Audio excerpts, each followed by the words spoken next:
3.199 €, Juni 2022. Ja, man darf keine Äpfel mit Birnen vergleichen. Wenn man Hardtails vergleicht, muss man auf ganz viele Dinge Acht geben. Unter anderem fängt es schon an mit dem Motor selber. Ist er Drehmoment gesteuert? Ist er nur umdrehungsgesteuert? Ist es ein Heckmotor? Ist es ein Mittelmotor? Ist es ein namhafter Hersteller? Was für eine Schaltung ist drauf? Welche Bremsen sind montiert? Ist der Rahmen da? Ist es überhaupt zugelassen in Deutschland? Das ist die Frage, die man oft stellt.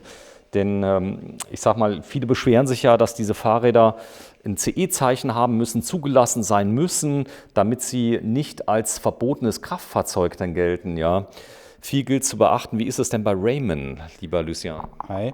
Ja, Raymond ist eine deutsche Firma aus Schweinfurt. Die haben wirklich, ja, die Schwesterfirma ist ja Husqvarna und das ist schon ein guter Hersteller. Markenprodukte, Markenkomponenten, Yamaha-Motor drin, der ST, der starke mit 70 Newtonmeter, also wie der frühere CX. Also das ist schon ein cooles Package, wo man halt eigentlich schon, wo man für einen guten Preis viel bekommt. Ja, du bist der? Tobi, hi. Hallo Tobi. Wir haben eine ordentliche Bereifung hier drauf, was ja den Fahrkomfort nochmal hebt. Gerade beim Hardtail ist es wichtig, dass das Luftvolumen groß ist, der Reifen groß ist, dann ist der Federkomfort nochmal da. Genau, also wir haben hier 27,5er. Das heißt, wir haben ein bisschen dickere Reifen, die halt selbst schon sehr viel wegfedern. 27,5, mittlerweile ein bisschen aus der Mode gekommen. Ich finde es eigentlich zu Unrecht, weil sich die Räder sehr wendig fahren. Also sollte man auf jeden Fall ausprobieren, was einem besser gefällt, 29 oder 27,5. Das ist schon noch ein Unterschied.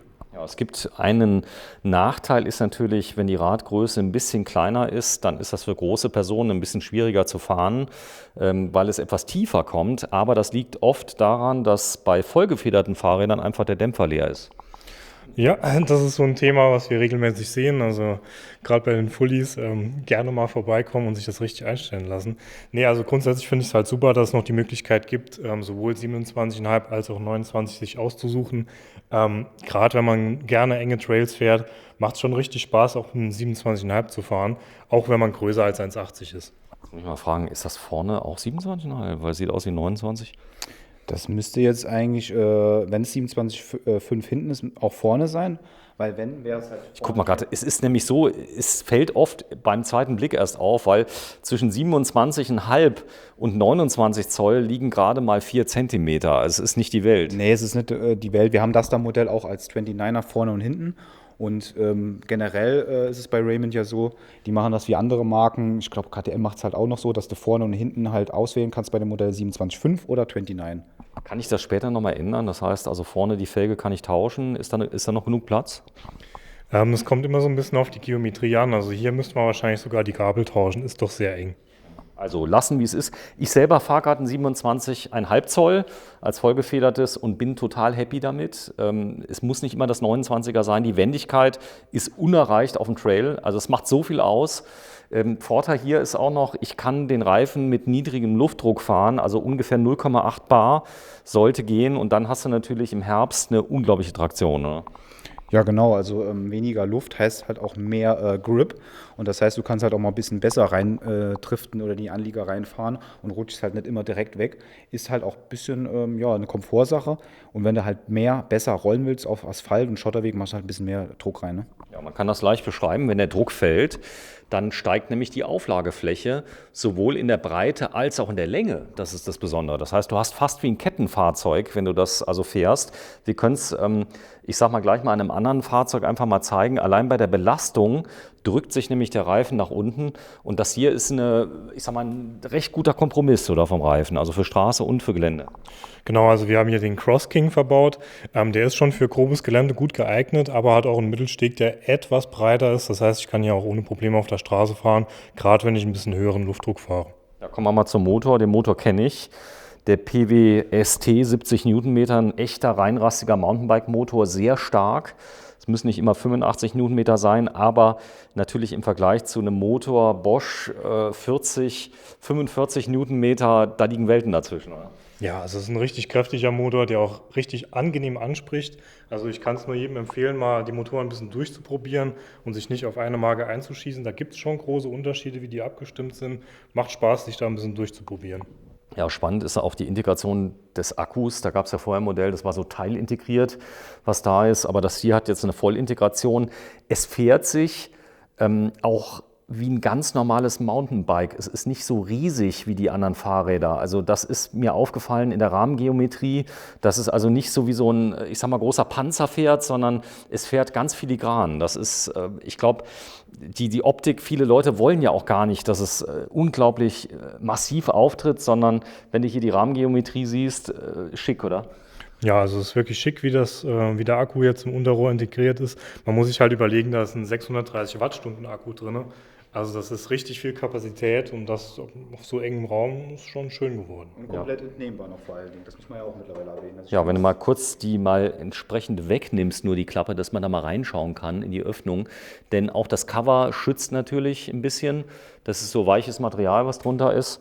Ersatzteile, ist das ein Problem, wenn mal, ich sag mal, irgendwas verloren geht oder kaputt geht? Nö, das ist tatsächlich kein Problem. Haben wir mittlerweile innerhalb von wenigen Tagen immer da. Kommt schon mal vor. Also es ist weniger, dass man es verliert, als dass man es sich halt wirklich verkratzt, wenn man mal grob ins Gelände fährt. Aber kann man nachbestellen. Kannst du aber auch in der Garage halt laden oder im Hof, wenn ich da nicht den Akku entnehmen will. Ansonsten hole ich den Akku mit in die Küche oder ins Wohnzimmer. Das ist schon praktisch und ist nicht fest verbaut, wie es bei vielen Herstellern mittlerweile jetzt auch immer mehr am Kommen ist. So, bitte keine Äpfel mit Birnen vergleichen, 3.199 Euro. Der große Akku mit dabei, der starke Motor, 70 Newtonmeter. Werden jetzt viele sagen, naja, da gibt es ja noch einen stärkeren. Aber die allermeisten benutzen das Fahrrad eigentlich, um ein gleichmäßiges Fahren zu erreichen. Also das heißt, du fährst den Trail jetzt rauf und runter und du fährst einfach viel, viel länger. Das ist meine Erfahrung, die ich gemacht habe. Selbst als Trainierter, wenn du also den Berg dann halt normal vielleicht einmal oder zweimal runterfährst oder hochfährst, hier kannst du 3-4 Mal hochfahren. Genau, also hier macht das Rad halt auch den Berg hoch, uphill macht es auch Spaß. Und gerade für den Nutzer, der halt noch ein bisschen sportlich fahren will, ist es halt mehr als genug Power. So, die Gabel vorne, da muss ich ja mal ein ganz großes Brett reinwerfen, denn Santur baut ganz hervorragende Gabeln. Bitte, bevor ihr alle schimpft über die Gabel, bitte mal fahren. Die fährt sich im Alltag so gigantisch. Mein Sohn fährt eine Santur gerade. Der weiß gar nicht, was er da fährt und es funktioniert einwandfrei. Kann man die ein bisschen abstimmen? Ein bisschen kann man sie abstimmen, man kann sie auch ein bisschen sperren. Also gerade wenn es den Berg jetzt hochgeht, habe ich die Möglichkeit, die Gabel eben hier ein bisschen zu sperren, dass ich eben beim Wiegetritt nicht alles in die Dämpfer rein pedaliere.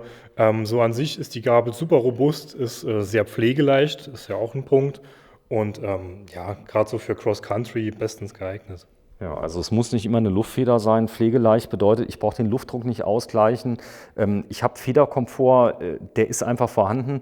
Man kann ja noch eine gefederte Sattelstütze drauf machen. Das empfiehlt man vielen Leuten, die vielleicht ein bisschen was am Rücken haben. Viele nutzen das ja auch nicht unbedingt im harten Mountain-Einsatz, sondern ganz normal beim Wohnmobil, in der Freizeit, zur Eisdiele zu fahren und so weiter. Du kannst einen Gepäckträger anschließen. Genau, du hast halt noch diese Ösen, wo du Gepäckträger dran machen kannst. Schutzbleche können hier gemacht werden und hier noch ein Ständer. Ja, also das Rad kannst du auch noch komplett equippen, dass es halt alltagstauglich für in der Stadt oder halt im Land unterwegs ist. Ja, eine ordentliche Bremsanlage drauf. Ich fahre übrigens auch gerade eine Zweikolben. Hydraulisch, ja. Hydraulisch, die mit drauf ist. Ich fahre überhaupt seit 7 Jahren eine Zweikolben. Das Einzige, was mir mal passiert ist beim Bergabfahren, beim Dauerbremsen hatte ich einmal Fading, aber du weißt, woran es lag? Man soll ja Stoßbremsen machen, ne? Nee, das habe ich auch gemacht. Die Bremsscheibe war runter. Und die war so dünn, dass die einfach zu schnell zu heiß wurde. Und dann habe ich die Bremsscheibe mal ausgetauscht und auf einmal war das Problem weg. War schon nicht im Service gewesen, ne? Ja, weil geht schon davon aus, dass man eine Bremsscheibe abfährt. Also das ist ja eher selten, aber es passiert. Ja, wenn die zu dünn wird, hat die natürlich nicht mehr die Leistung und überhitzt halt schneller wie bei dir. Was ich halt bei dem Rad noch ein cooles Highlight finde, ist, das sieht man jetzt wahrscheinlich im Video jetzt nicht so gut, das hat ja dieses Space Blue Matte Black und das ist eine sehr starke Farbe, die gefällt wirklich, also die sieht super gut aus. Ist halt irgendwie dezent, aber trotzdem ein schönes, starkes Blaumatt, ja. Ja, was ich auf jeden Fall nachrüsten würde, wäre das nächste als Hardtail eine Sattelstütze. Es gibt mittlerweile verstellbare Sattelstützen, die du mit einem Hebel unten verstellen kannst, die du Plug and Play wechseln kannst, sogar mitnehmen kannst. Da ist die Verstellung alles in der Sattelstütze drin, oder? Genau, ist mittlerweile auch ziemlich beliebt, lässt sich halt sehr leicht nachrüsten. Ich muss eben nicht den Motor rausnehmen, um den Zug zu verlegen, um dann halt klassisch den Lenkerhebel zu haben, sondern ich kann einfach halt, habe ich halt hier einen Hebel dann unter der Sattelstütze und kann sie einfach absenken, lässt sich sehr günstig nachrüsten. Das ist eine ganz tolle Sache. Habe ich gar nicht gewusst bis beim letzten Videodreh, dass es sowas gibt. Dann habt ihr mir das gezeigt. Also das Ganze ist, ich glaube, Umrüstzeit sind, glaube ich, 20 Sekunden. Ja, kann auch 35, 40 Sekunden sein. Umrüsten bedeutet, der geht raus, der andere wird reingesteckt. Die ganze, ich sag mal, ist alles mit drin. Man hat nur keinen Hebel jetzt direkt am Lenker dran. Das ist halt der einzige Nachteil mit dabei. Es gewöhnt man sich aber sehr schnell dran. Ja, ein tolles Rad. Vielleicht gehen wir noch mal ganz kurz auf die Thematik Motoren ein. Ich habe es ja eben angesprochen. Yamaha, Brose, Shimano, Bosch. Was soll man da kaufen, ja? Wenn du von den namhaften kaufst, kannst du nicht so viel falsch machen. Also wir haben ja die 3 größten da mit Bosch, Shimano und Yamaha und dann noch Fazur aus Bayern und das sind halt schon so ein bisschen die eigentlich die Beherrschenden und die Marktführer sind. Und da kommt es halt drauf an, was gefällt einem am meisten. Will ich das Progressive, das Pushende, das wo stark programmiert ist nach vorne, oder will ich halt einer, der so ein bisschen sich in das Fahren halt reinfühlt. Und da muss man halt gucken, jeder hat einen eigenen Charakter von den Modis, ne? Wie die programmiert sind und wie die ansprechen. Der eine ein bisschen früher, der andere ein bisschen später, der eine brachialer, der eine ein bisschen softer. Das ist halt ganz verschieden. Kommt auf den Charakter und auf den Typ an vom Fahrer oder Fahrerin. Ja, es gibt verschiedene Fahrstufen, das Ganze ist beleuchtet. Hier vorne die Schaltung auch wirklich, ich sag mal, wirklich sehr, sehr einfach zu bedienen. Das ist ein Alltagsrad, was du wirklich auch im Alltag verwenden kannst. Genau, also wir haben hier die 9-Gang Deore verbaut. Das heißt, wir haben eine sehr robuste Schaltung, die gerade für so ein E-Mountainbike auch wirklich super sinnvoll ist. Wir haben eine breite Kette, was auch das Thema Verschleiß, also wer über die 9-Gang schimpft, die allermeisten E-Bike-Leute benutzen ganz viele Gänge gar nicht. Genau, also im Schnitt kannst du eigentlich schon froh sein, wenn 9 Gänge benutzt werden. Oft siehst du das schön an den Ritzeln, dass halt manche noch ganz frisch sind, während die anderen abgefahren sind. Und da sind so robuste Schaltungen, also ein bisschen breitere Kettenblätter, ein bisschen breitere Ketten, machen da absolut Sinn im E-Bike-Bereich. Absolut. Also bitte denkt dran, man muss hier schalten, aber die Kette verzeiht wesentlich mehr wie die 12-Gang, die drauf ist. Die Kette ist wesentlich dünner, das Ganze viel filigraner und die Schaltung kriegst du eigentlich nicht kaputt. Und die Deore ist sogar abwärtskompatibel zur XT, das ist das Schöne. Oder aufwärts. Genau, aufwärtskompatibel. Hier haben wir auch ein sehr robustes Schaltauge, was auch nicht schlecht ist, gerade im Mountainbike-Bereich. Also hier ist man so ein bisschen in die Richtung gegangen, ein bisschen, vielleicht ein bisschen preiswerter, aber dadurch auch viel robuster. So, und wir sind bei Konrad, der Fahrradladen. Das ist eure Instagram, was ist noch alles? TikTok? Nee, TikTok nicht, ja, ein bisschen YouTube, Facebook noch. Also Social Media einfach, ne? Unsere Homepage haben wir ja auch noch, da sind viele Modelle, also fast alle Modelle, Fahrradmodelle gezeigt. Und da kann man so ein bisschen auch einen Termin bei uns buchen, was auch in der heutigen Zeit sehr wichtig wäre, wenn man mal einen Termin bucht, weil wenn wir jetzt zum Beispiel wie heute drehen und es wollen Leute zu uns, zu mir oder zum Tobias, ist das halt schwierig, weil die dann halt mehrere Stunden warten müssen, wenn sie nicht vorangekündigt sind. Also auch ganz interessant bei uns mal einen Termin machen. Kurz mal anrufen. Das Coole ist, ihr habt ja Zeit, man kann hier in der Innenstadt, habt eine Fußgängerzone, Probe fahren, es gibt leichte Berge. Du kannst jedes Rad hier ausprobieren und das empfiehlst du auch. Also bitte probieren. Ja, total, weil wie bei anderen Fahrradläden, dann kommst du aus der Tür raus, bist du auf der Straße und hier bist du in einer Kinderspielstraße, wo halt komplett verkehrsberuhigt ist. Und dann In der Sackgasse. Genau, und auch noch dazu. Und dann kannst du hier Richtung Fritz-Walter-Stadion ganz gemütlich in Ruhe, keiner guckt dir auf den Lenker oder irgendwie auf die Sitzposition, hier eine leichte Steigung hochfahren Richtung Hauptbahnhof und dann fährst du halt in Ruhe deine Tour hoch und runter und kannst halt ausprobieren, ob das passt. Und wenn man halt noch was montiert haben will, das Intuvia soll zu einem Neon werden oder man will noch eine Dropper-Post drin haben, dann kann man das in die Werkstatt bei uns geben, sagt, hey, ich komme aus außerhalb, kann ich das in 2 Stunden abholen, ich gehe drin noch in der Stadt einen Kaffee trinken oder eine Pizza essen. Locker. Locker, ja. So, der Vorteil ist auch, ich kriege sofort einen Parkplatz. Nee, kriege ich nicht. Aber ihr habt Kundenparkplätze hinterm Haus. Hier vorne sind noch welche da. Man kann auch B- und entladen. Das heißt, hier ist es keine Fußgängerzone mehr. Das ist euer Gebäude, denkmalgeschützt. Genau. Das Hauptgebäude. Und jetzt habt ihr auch noch mit dazu genommen hier nebenan.